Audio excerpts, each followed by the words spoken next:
ہم اللہ کی طرف کس کو وسیلہ بنائیں؟ جواب میں کہتا ہے اللہ کے نام، اس کی صفات اور نیک عمل کو ہم وسیلہ بنا سکتے ہیں.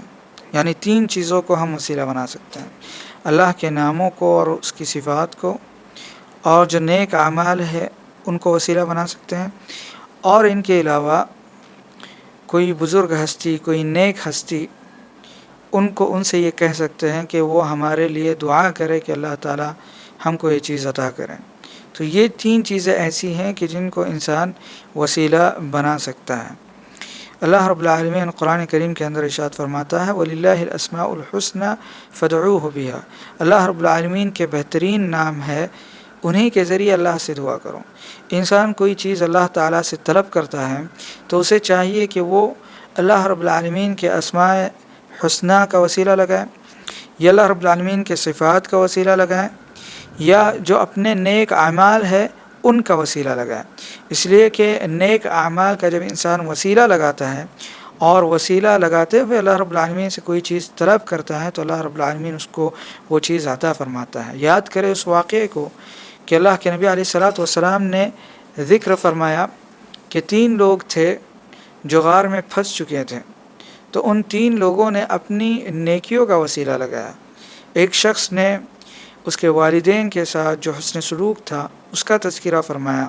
دوسرا شخص جو تھا اس نے یہ ذکر فرمایا کہ میری ایک چچیری بہن تھی جو بہت زیادہ خوبصورت تھی، اور پیسے دے کر کسی طرح بہلا پھسلا کر وہ اس بات پر راضی ہوئی تھی کہ وہ اس کے ساتھ غلط کام کرے، لیکن عین موقع پر وہ اللہ تعالیٰ سے ڈرتے ہوئے اس کام سے بچ جاتا ہے.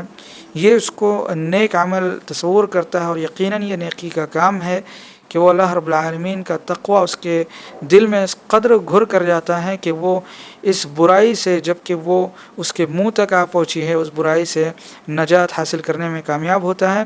تو یہ ایک نیک عمل ہے جس کا وسیلہ اس نے لگایا. اس کے علاوہ تیسرا وہ شخص تھا جس کے بارے میں اللہ کے نبی علیہ الصلوۃ والسلام نے بتلایا کہ اس کا ایک مزدور تھا، کہ اس شخص نے اس کو مزدوری دینی چاہے لیکن مزدور نے مزدوری لینے سے انکار کر دیا. پھر اس کی مزدوری سے اس شخص نے تجارت کی اور اس کے پاس بہت سارے بکریاں اور بہت سارے جانور وغیرہ ہو گئے. جب وہ مزدور اس کے پاس کئی سال کے بعد آیا تو اس نے پوچھا اپنے مال و دولت کے بارے میں یا اپنی مزدوری کے بارے میں، تو اس شخص نے اس کو اس کی مزدوری سمیت جتنا پروفٹ تھا سب کچھ عطا کر دیا، اور کہا کہ یہ سب اللہ کے لیے میں تمہیں عطا کر رہا ہوں، تم اس کے مستحق ہو، میں اس کا مستحق نہیں ہوں. تو اتنی بڑی قربانی اس نے پیش کی. جب وہ غار میں پھنس گیا، یہ تینوں لوگ جب غار میں پھنس گئے تو ان تینوں لوگوں نے اپنے اپنے نیک اعمال کا وسیلہ لگایا، اور اللہ رب العالمین نے غار کا دروازہ کھول دیا اور یہ 3 لوگ وہاں سے نکل گئے اور آزاد ہو گئے. اس کے علاوہ اللہ کے نبی علیہ الصلوۃ والسلام نے ہم کو یہ دعا سکھلائی ہے کہ جب بھی ہم کسی جگہ پر جائیں تو یہ دعا پڑھے اعوذ بکلمات اللہ التامہ من شر ما خلق، کہ میں سوال کرتا ہوں یا میں پناہ مانگتا ہوں ہر اس شر سے جو اللہ رب العالمین نے پیدا فرمایا. کس کے وسیلے سے؟ کلمات اللہ التامہ، اللہ تعالیٰ کے مکمل کلمات کے ذریعے سے. اللہ تعالیٰ کا کلام کرنا یہ اللہ رب العالمین کی صفت ہے، تو اللہ رب العالمین کی صفت کے ذریعے سے وسیلہ لگانا یہ اسوہ نبوی ہے، اور اللہ کے نبی علیہ الصلوۃ والسلام نے یہ دعا سکھلائی ہے. اگر کوئی شخص یہ دعا پڑھتا ہے کسی جگہ پر تو اللہ کے نبی علیہ الصلوۃ والسلام نے حدیث میں فرمایا ہے کہ اس کو کوئی بھی چیز نقصان نہیں پہنچا سکتی. اس کے علاوہ اللہ کے نبی علیہ الصلوۃ والسلام ایک حدیث کے اندر دعا سکھلاتے ہوئے کہتے ہیں کہ اسألک بکل اسم هو لک سمیت به نفسک، میں تجھ سے تیرے ہر اس نام کے ذریعے سوال کرتا ہوں جس کے ساتھ تو نے اپنا نام رکھا ہے. معلوم یہ ہوا کہ ہم نیکیوں کا وسیلہ لگا سکتے ہیں. ہم نے جو نیک اعمال کیے ہیں ان اعمال کا وسیلہ لگا کر کوئی چیز اللہ رب العالمین سے طلب کر سکتے ہیں. اس کے علاوہ اللہ تعالیٰ کے اچھے اچھے نام ہیں، ان ناموں کا وسیلہ لگا سکتے ہیں.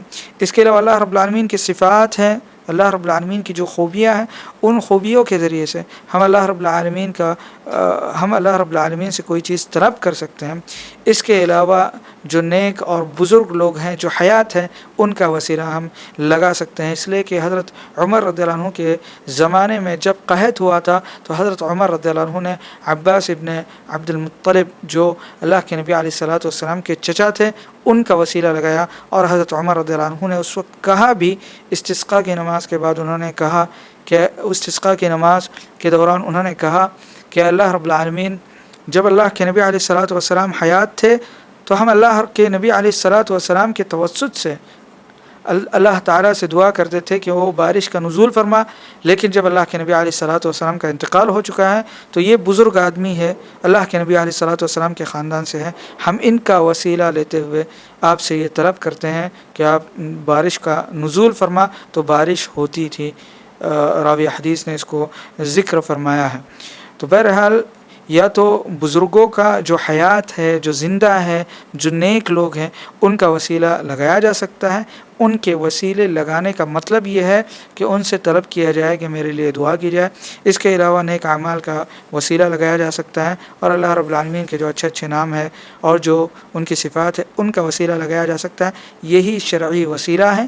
اس کے علاوہ مردوں سے وسیلہ طلب کرنا یا کسی اور چیز سے وسیلہ طلب کرنا یہ شرعاً بھی جائز اور درست نہیں ہے۔ اللہ رب العالمین ہمیں اس کی سمجھ عطا فرمائے۔